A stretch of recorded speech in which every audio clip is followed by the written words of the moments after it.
Oh my god, could it be? Could it be that finally the grift is over? Are we witnessing the opposite of it never happens, which is it's happening? Because it may seem so. Like finally the grifters have stopped failing upwards. Maybe I'm celebrating too soon.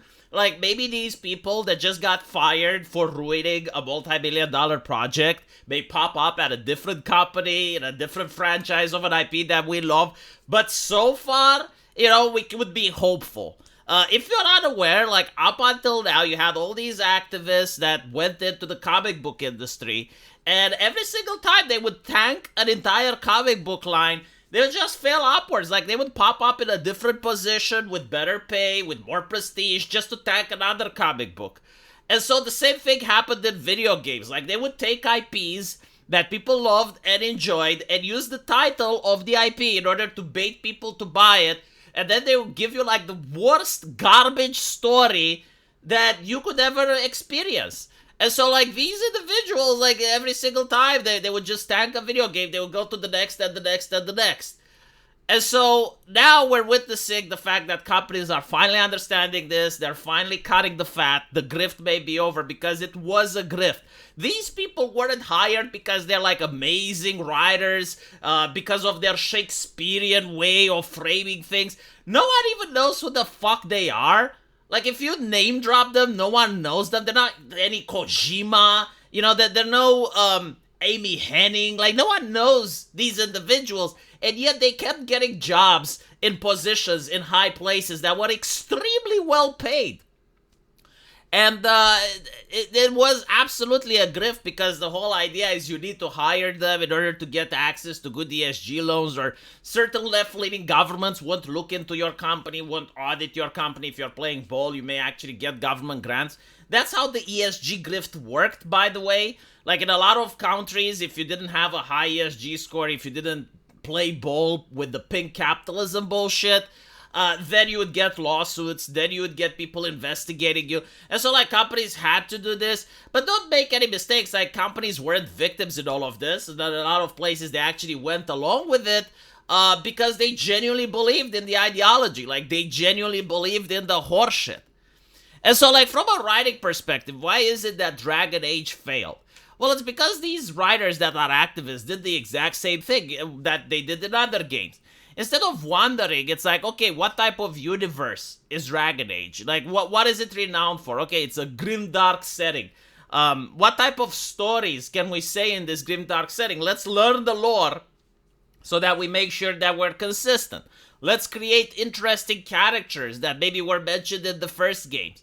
No, what they do is like, all right, well, we want to push transgender ideology, and we are presented with Dragon Age. How can we do it, right? Like that was their mindset. It's like, let's push our lens into fictional video games where the setting may or may not make sense. And then they have an army of attack dogs, of toxic fans that will rabidly go after people that dislike the story, or that have an opinion, or that dare to criticize the game. And you can do that. I mean, sure, you can get people to attack others for not liking a product, but at the end of the day, you can't get people to buy it. Like, even the rabid attack dogs wouldn't buy the product. Because if it did, it may have been a little bit more successful. And so, like, the consumer, when they buy the stuff, instead of actually enjoying the story, they feel it's so forced, so contrived. It's kind of like, if you have a writer that's a car salesman and really enjoy cars, and then they make a story about Dragon Age, and somehow, like, you have this mage that's creating cars, and it's like, what the fuck is this? That seems like the writer is injecting its own personal preferences. And I feel like this is part of the issue with video games moving away from art and becoming commercial, because it's very difficult to avoid that. Like, if you have a person that's passionate about trans people, and they write a story from scratch about trans issues, right? Maybe that story can make sense. Maybe it can be immersive. Like, I don't know. But, like, if you have, like, an already made story, which is Dragon Age, with an already made universe, and you're getting a writer that just wants to write trans issues, and you're getting them to write about Dragon Age, it doesn't make any sense. And so it's the same with a person that would be obsessed with cars, right? Like, maybe they could make a very interesting story. They could make a Need for Speed or something, and people would like it.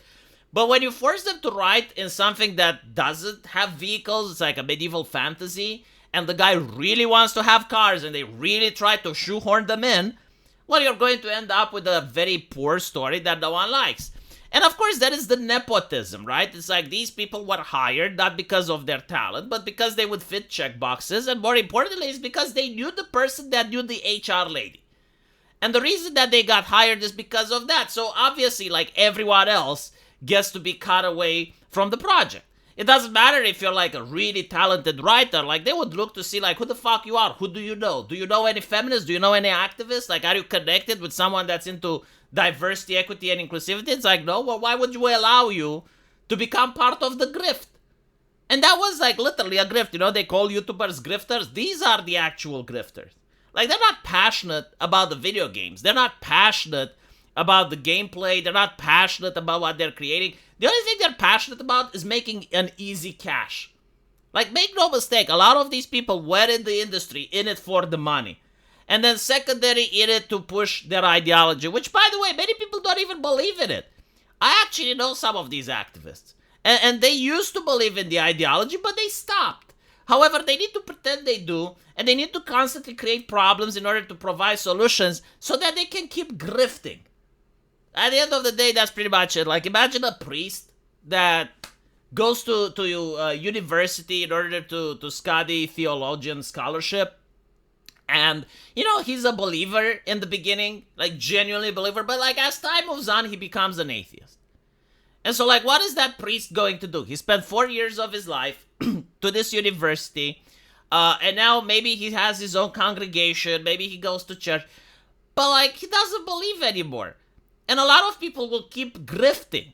It's like they pretend that they believe. They pretend that they have the fire and the zeal, and maybe they'll start condemning people a little bit more because like they're trying to hide the fact that they themselves don't believe in it. And that's pretty much what's happening with these social justice activists. Like back in the day, like 2010 or so, they went to university, they learned about the LGBTs and all of these grifting ideologies, and a lot of them just stopped believing. But like they have to pretend that they still believe. They had to pretend that there's still issues because how else would they get hired as consultants by these companies? And this is probably why you don't get that much backlash. It's because people stopped believing the nonsense years ago, but everyone was just pretending and moving along in order to keep the grifting train going. And so like finally, hopefully, these companies will get rid of the fat and we may actually experience good entertainment again. Let me know what you guys think, and as usual, I will see you in the comment section. Take care.